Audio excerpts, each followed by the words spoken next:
Assalamualaikum, halo anak-anak. Bertemu kembali dengan Pak Din di kanal Belajar, channelnya pembelajaran dan tutorial.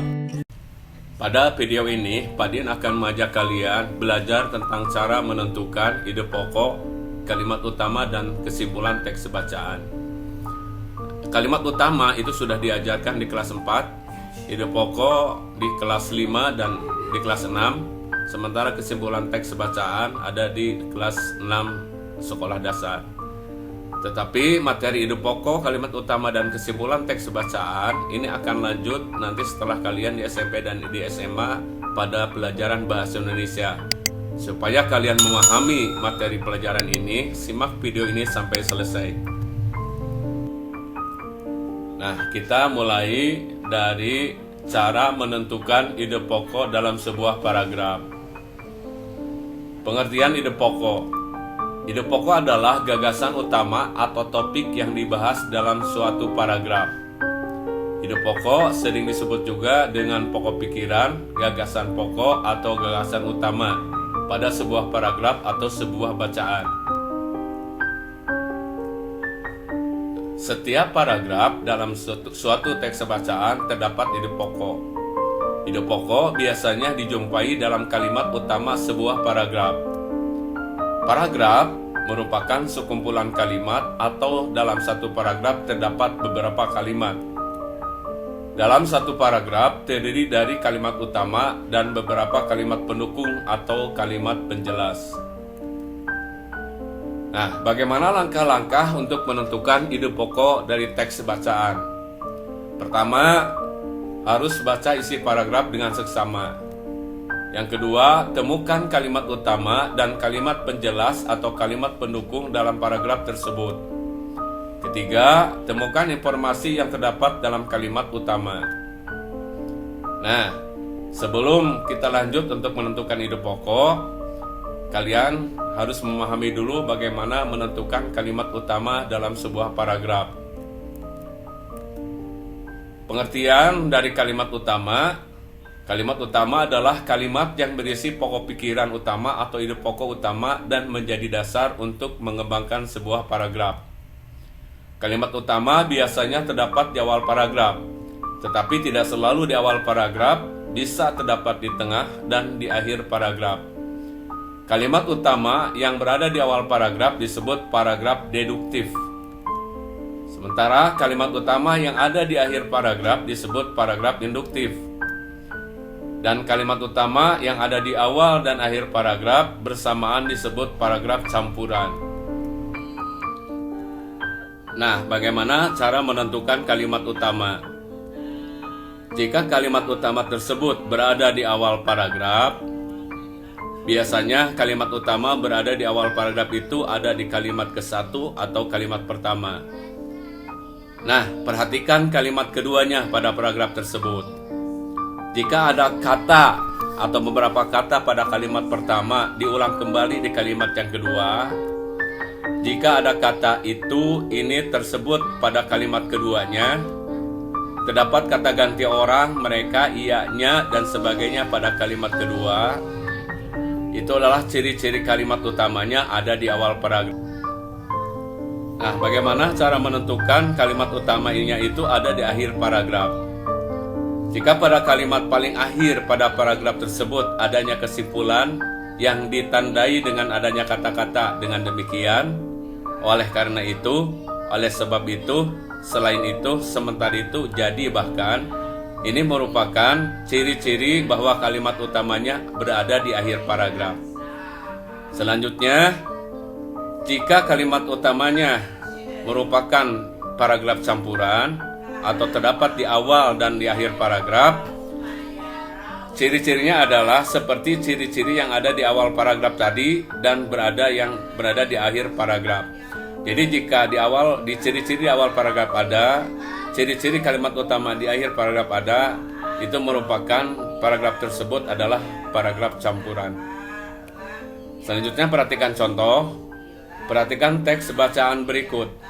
Paragraf pertama. Tumbuhan sumber gizi penting bagi manusia. Ini adalah judul teks. Kemudian ini paragraf yang pertama ke-1.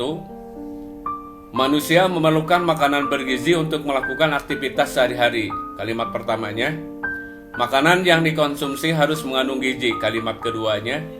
Ada beragam jenis tumbuhan yang mengandung karbohidrat, lemak, protein, mineral, dan vitamin. Kalimat ketiganya. Kelima kandungan gizi tersebut bisa didapatkan dari tumbuhan sekitar. Perhatikan, baca ulang lagi kalimat pertamanya.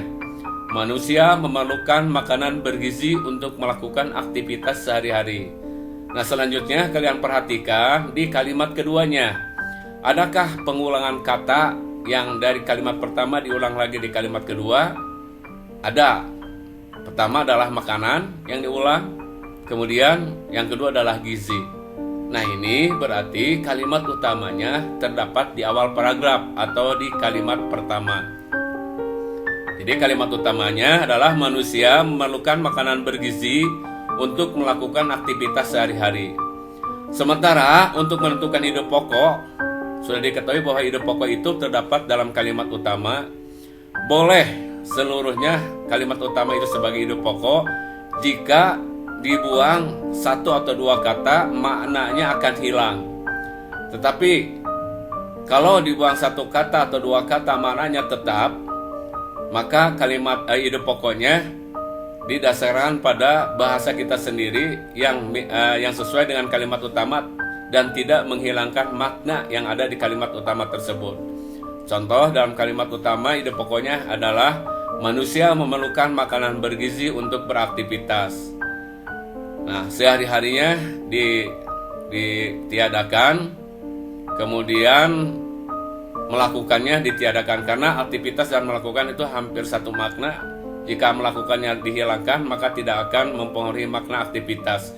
Kemudian sehari-harinya juga jika dihilangkan tidak mengurangi makna atau menghilangkan makna dari maksud kalimat utamanya.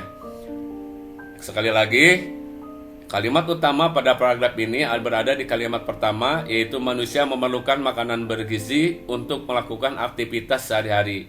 Kemudian ide pokoknya, manusia memerlukan makanan bergizi untuk beraktivitas. Nah, dilanjutkan dengan paragraf yang kedua. Manusia memerlukan karbohidrat dan lemak sebagai sumber energi. Kalimat ke-1. Tanpa energi, manusia tidak bisa beraktivitas. Kalimat kedua. Karbohidrat bisa didapatkan dari padi, jagung, dan umbi-umbian. Kalimat ketiga, sedangkan lemak bisa didapatkan dari alpukat serta kacang-kacangan seperti kacang tanah. Kalimat keempat, jadi dalam paragraf kedua ini terdapat 4 kalimat. Perhatikan kalimat pertamanya. Manusia memerlukan karbohidrat dan lemak sebagai sumber energi.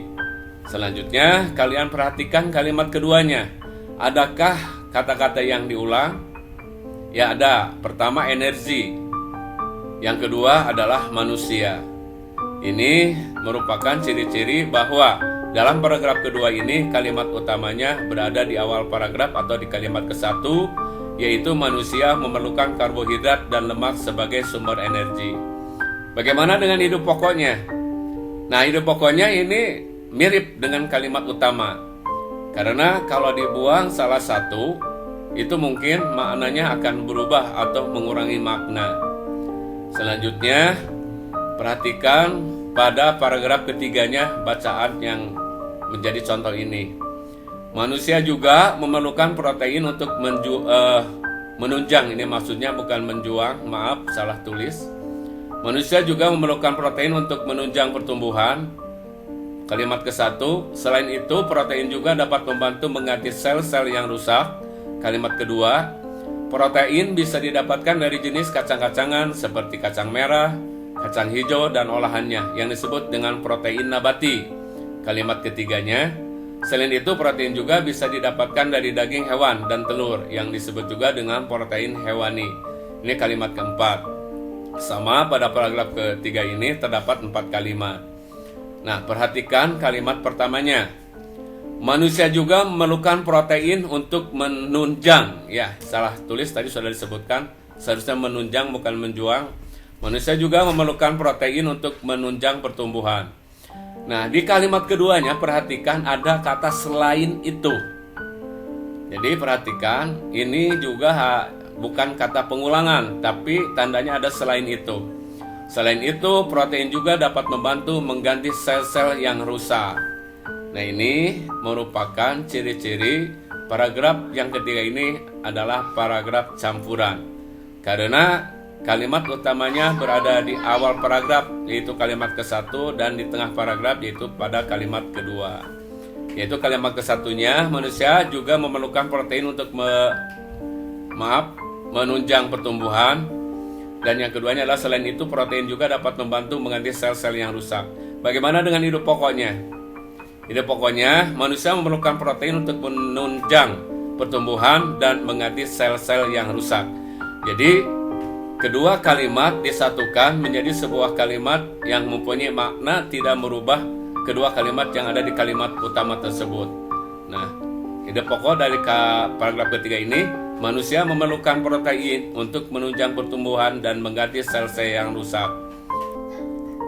Nah, sekarang paragraf yang keempat, manusia juga memerlukan mineral dan vitamin. Kalimat ke-1, mineral bermanfaat untuk membantu metabolisme tubuh dan penyerapan vitamin. Kalimat kedua, sementara itu, vitamin bermanfaat untuk menjaga kesehatan dan melindungi tubuh dari serangan penyakit.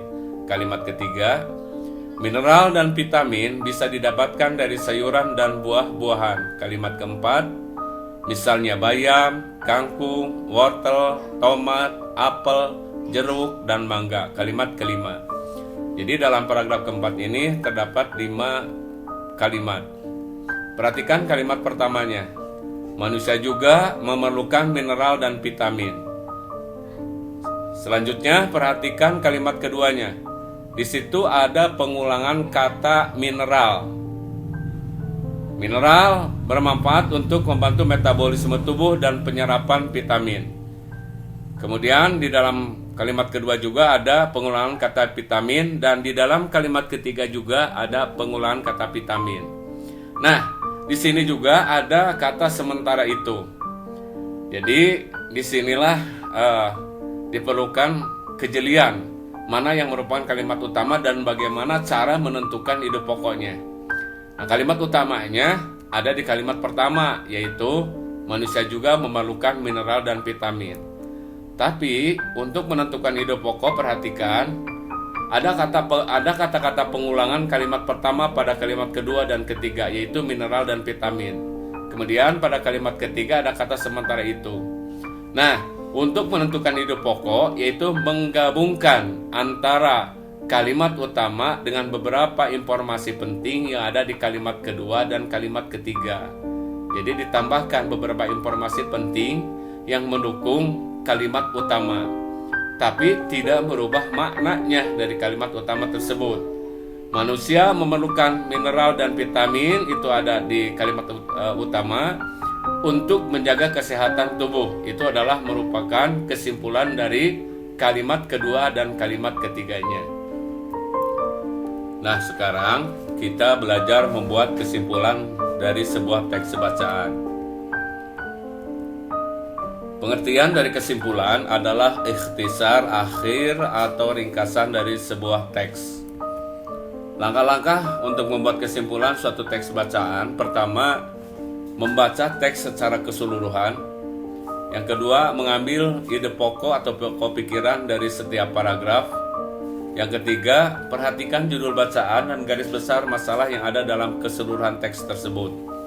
Dan keempat, menggabungkan ide pokok pada setiap paragraf menjadi satu kalimat dengan bahasa sendiri.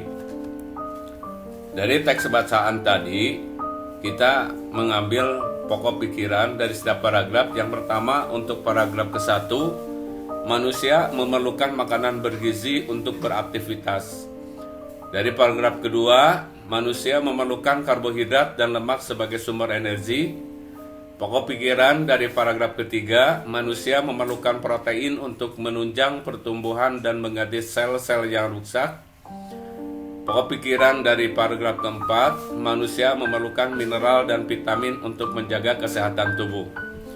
Nah, 4 pokok pikiran ini dari 4 paragraf pada teks bacaan tadi dijadikan satu kalimat kesimpulan, yaitu dengan tidak adanya tanda titik. Jadikan sebuah kalimat kesimpulan dengan bahasa sendiri, tetapi tidak mengurangi makna yang ada pada pokok-pokok pikiran ini. Perhatikan, kesimpulan dari teks bacaan sesuai dengan ide pokok tadi, manusia memerlukan makanan bergizi untuk beraktivitas, yaitu karbohidrat dan lemak sebagai sumber energi, protein untuk menunjang pertumbuhan dan mengganti sel-sel yang rusak, serta mineral dan vitamin untuk menjaga kesehatan tubuh. Nah, anak-anak, Bapak harapkan kalian memahami. Jika kalian belum memahami, bisa putar ulang dan boleh bertanya. Dari Bapak cukup sekian. Wassalamualaikum warahmatullahi wabarakatuh.